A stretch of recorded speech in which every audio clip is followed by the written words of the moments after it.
할렐루야, 3월 24일 하나님 앞에 기도함으로 나아가도록 하겠습니다. 함께 기도하시겠습니다. 하나님 아버지 감사합니다. 이 사순절 기간 매일 아침 주님을 말씀으로 깨우시고 또 하나님과 동행할 수 있는 하루를 허락해 주셔서 감사합니다.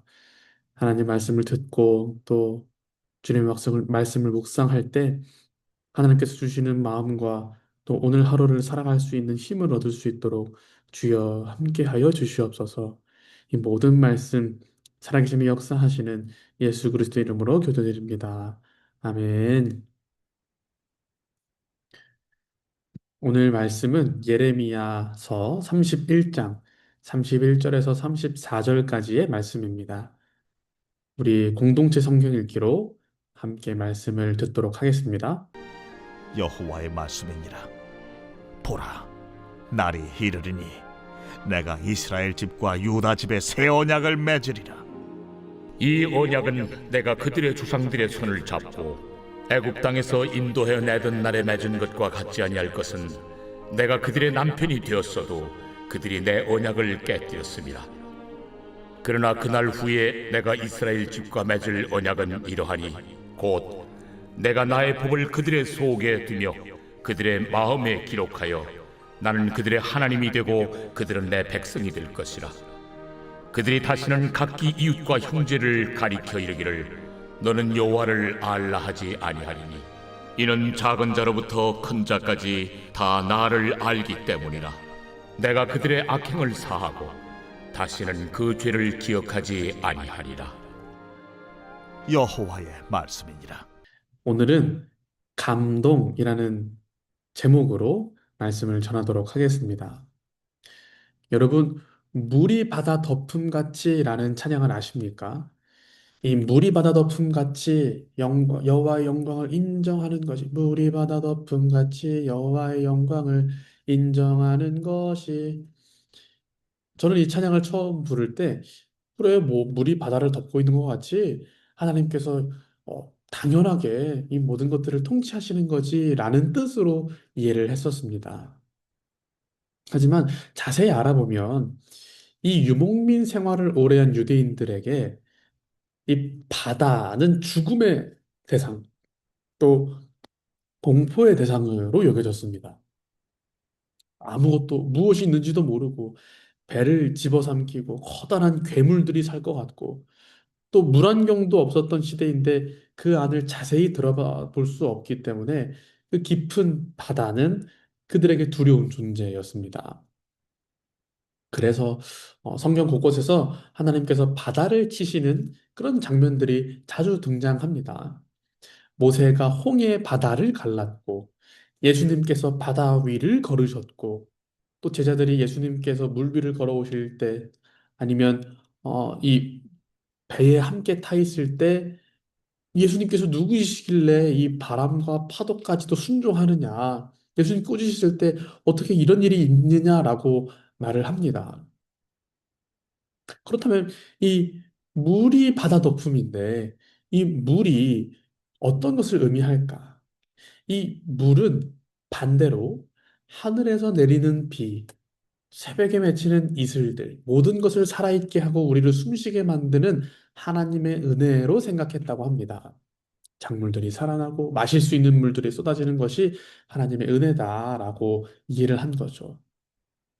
그래서 물이 바다를 덮는 것 같이라는 말은 그 하나님의 은혜와 하나님의 사랑이 이 죽음과 같은 우리의 모든 환경들을 덮은 것 같이 모든 것을 새롭게 만든 것 같이 여호와의 영광을 인정할 날이 올 것이다라는 고백이자 선언인 것이죠.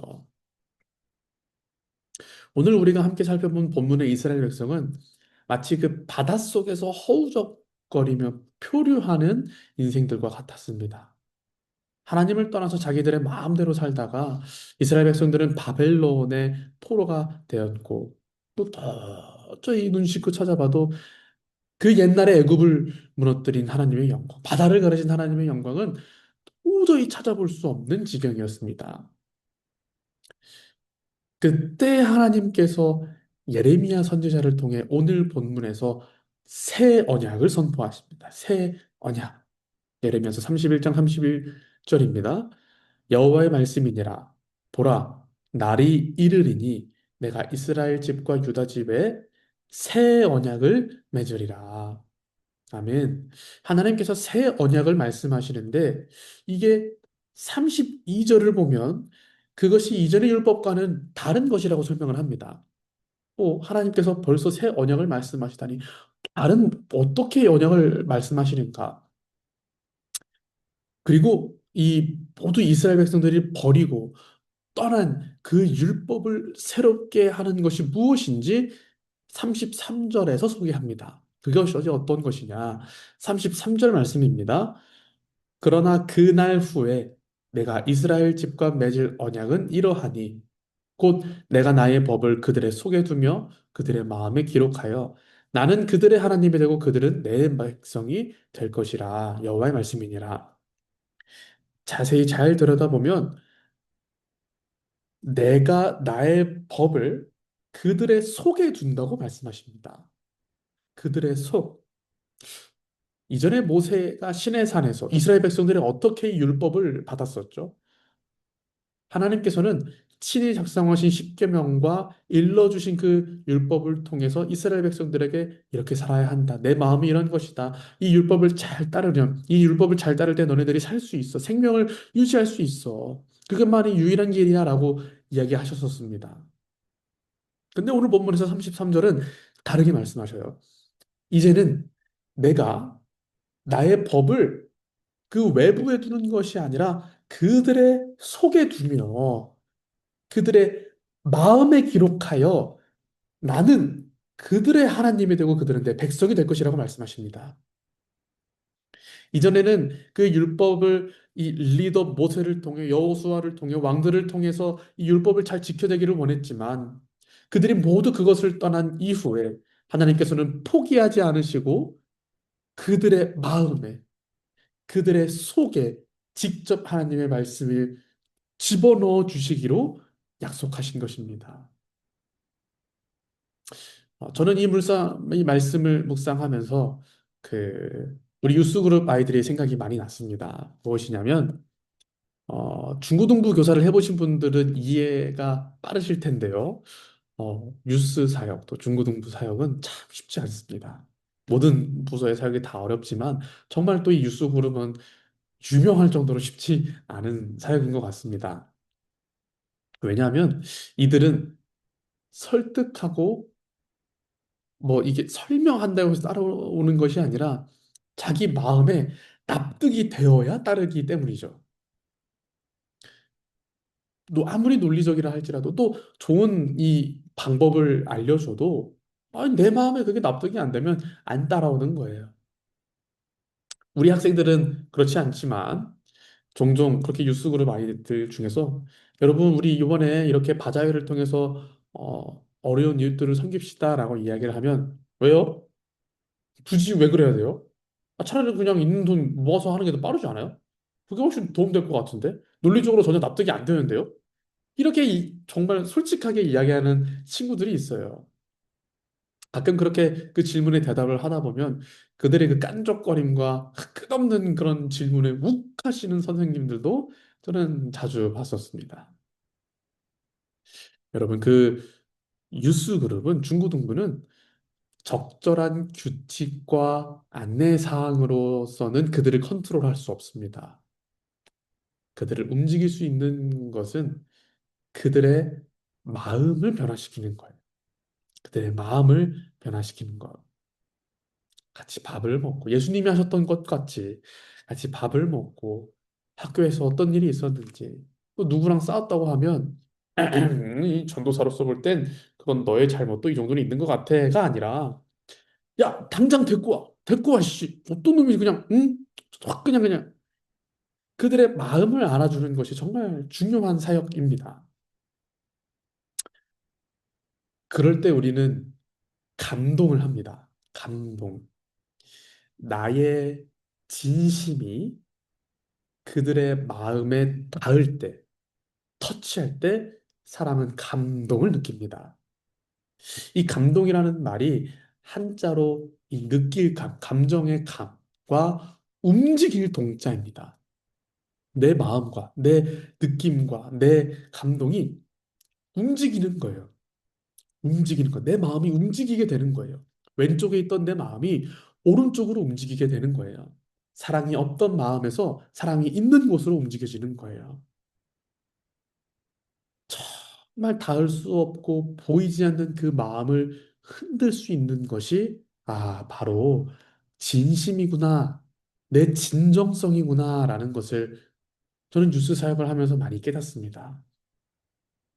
아무리 척하고 아무리 내가 그들에게 좋은 것을 준다 할지라도 진심과 이 진정성이 있지 않는다면 그들을 감동시킬 수는 없습니다. 그래서 우리가 프로포즈를 할 때, 나랑 결혼해 주세요라고 프로포즈를 할 때 완벽하고 철저하게 계산된 그 화려한 이벤트, 정말 순서가 척척척척척척척 그 누가 나오고 마지막에 이 반지를 내미는 그런 화려한 이벤트보다도 엄청 긴장해서 막 버둥거리고 막 땀을 막 뻘뻘 흘리고 반지 끼워주려는데 손이 너무 떨리는데 반지 사이즈도 안 맞고 하던 그런 이막 어더더더 버버버거리면서 하는 그 프로포즈가 더 감동이 되는 이유는, 더 눈물 나는 이유는 그 긴장한 모습 속에서 그 사람의 진심이 느껴지기 때문에 우리가 감동하는 것 아니겠습니까? 여러분, 하나님께서는 그러한 감동으로 하나님을 알기를 원하십니다. 그렇게 감동으로 하나님을 알기를 원하십니다. 오늘 본문에서도 34절입니다. 그들이 다시는 각기 이웃과 형제를 가르쳐 이르기를 너는 여호와를 알라 하지 아니하리니 이는 작은 자로부터 큰 자까지 다 나를 알기 때문이라. 어떤 말이죠? 더 이상 하나님이 누구인지 일일이 가르치지 않게 될 것이라고 말합니다. 하나님이 이런 분이야. 하나님 옛날에 이렇고 하나님이 옛날에 이렇게 하셨고 이런 기적도 이렇게 있었고 이런 왕들도 세우셨어라고 가르치는 것이 우선되는 것이 아니라 하나님을 이렇게 감동으로 프로포즈를 받을 때, 이 사람이 몇 캐럿의 반지를 줬고, 얼마나 이벤트를 준비했고, 돈을 얼마나 썼고가 중요한 것이 아니라, 그, 그 사람의 진심이 내 마음을 받아쳤기 때문에 우리가 눈물을 흘리고 감동하는 것처럼 히브리어로 야다, 온 육체와 마음이 하나님을 알게 되는 것. 하나님께서는 그러한 방식으로 하나님을 알기를 원하십니다. 물이 바다를 덮음같이 우리의 마음이, 우리의 심령과 우리의 신앙이 바다와 같을 때 물이 바다를 덮음같이 하나님을 경험하고 인정하는 것, 그것이 하나님께서 원하시는 우리의 마음입니다. 사랑하는 성도 여러분, 하나님은 우리에게 어떻게 감동하게 하셨을까요? 이스라엘 백성, 구약의 이스라엘 백성들을 이렇게 하나님께서 너희들의 죄를 묻지 않겠다, 포기하지 않겠다, 너희들의 마음 가운데 내 마음을 주겠다라고 얘기하면 정말 감동이 될 것 같은데, 이 시대를 살아가고 있는 우리에게는 하나님께서는 어떻게 내가 너희들의 마음 가운데 내 마음을 줄게, 내 진심을 받아줘라고 말씀하셨을까요? 하나님은 어, 그 감동을 위해서 이 작은 인간으로 태어나서 엄마의 젖을 물고 자라서 우리를 구원하시기 위해 그 하나님이 십자가에 달려 죽으셨습니다.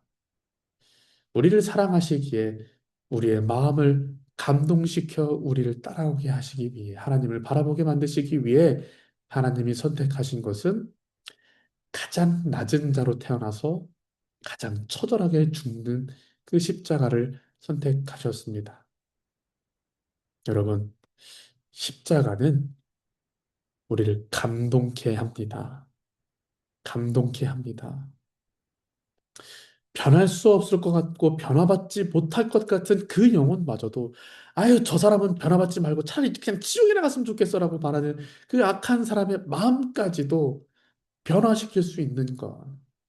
아유 사람은 안 변해. 사람 변하는 거 다 옛날 말이야. 사람은 변하지 않아. 라는 그 말의 사람까지도 변화시킬 수 있는 그 감동이 바로 이 십자가 사랑입니다.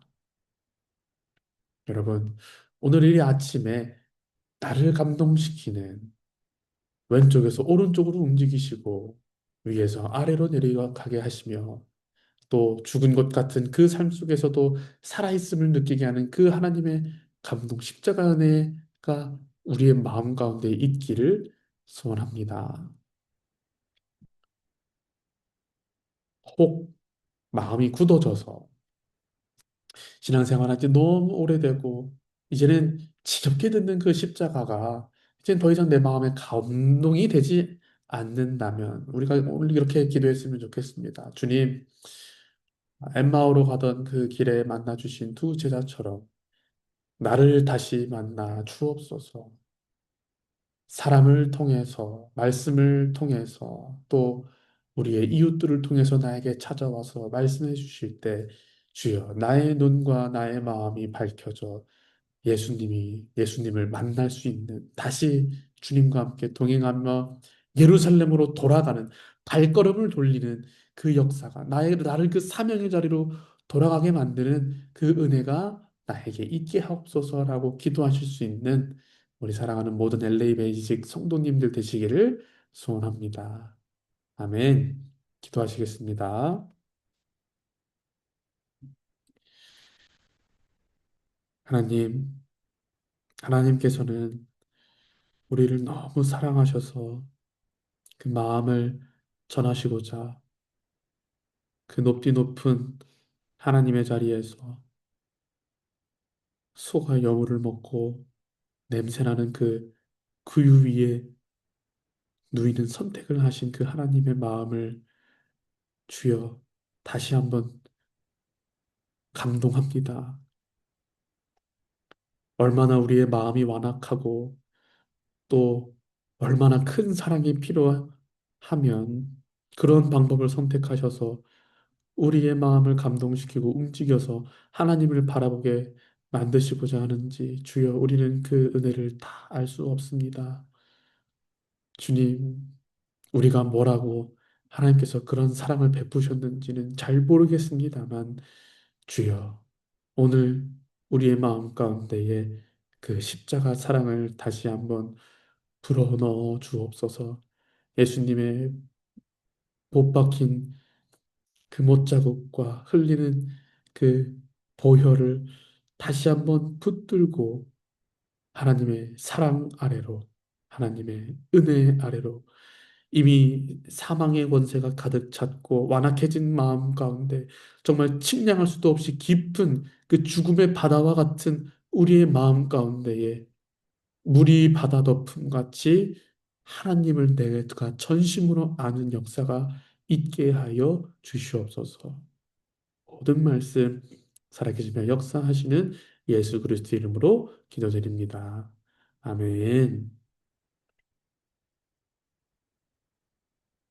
오늘 하루도 하나님께서 주시는 은혜와 사랑으로 함께 승리하는 하루 되기를 소원합니다.